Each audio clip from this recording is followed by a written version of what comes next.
Hello and welcome back to OCD Coded. I am Erin Brown and your decoding guide.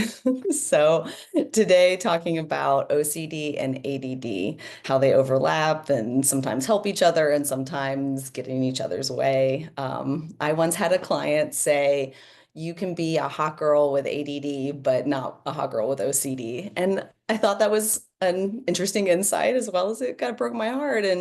But just in thinking about it, it's how ADD can sometimes be a social advantage, and playing it cool and that kind of different symptoms that go with that and not being able to focus. Oh, I can't focus. It's my ADD, kind of thing. But then with OCD, how urgent and I mean, the word obsession, that it just becomes this ultra hyper focus where like ADD is not being able to focus. It's almost like OCD is the hyper focus on one thing and cannot, break away from it. And that tends to not be as popular or not a social advantage.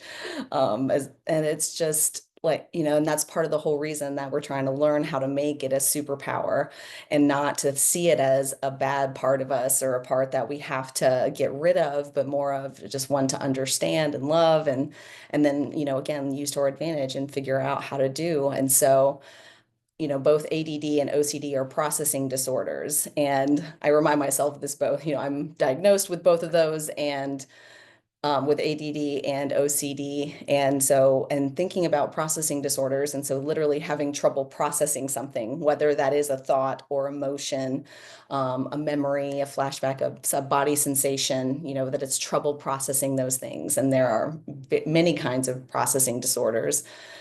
But the OCD and ADD are some really common ones, along with, all kind of different stuff, whether it's bipolar or autism or dyslexia. There's so many different kind of things that go along with under the processing disorder part of it, which is just literally having trouble processing. So in order to learn how to get through that, that's where we practice that pause. And there's that webinar that kind of really goes into that deeper, and to teach how to start to learn how to use it as a superpower, to use that focus of like when we want to use the focus to zero in on something and when not to.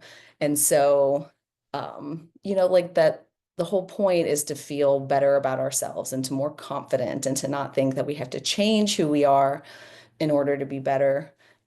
But how we accept ourselves for who we are and then use them as strengths, but also knowing that shadow side, that they're two sides of the same coin, that our greatest strengths can be our greatest weaknesses. And so therefore our greatest weaknesses can also be our greatest strengths. And we will continue to explore how that all ties together. And I would love to hear from all of you about any feedback you have or any other kind of things or questions you may have about this. And I hope you have a fabulous weekend.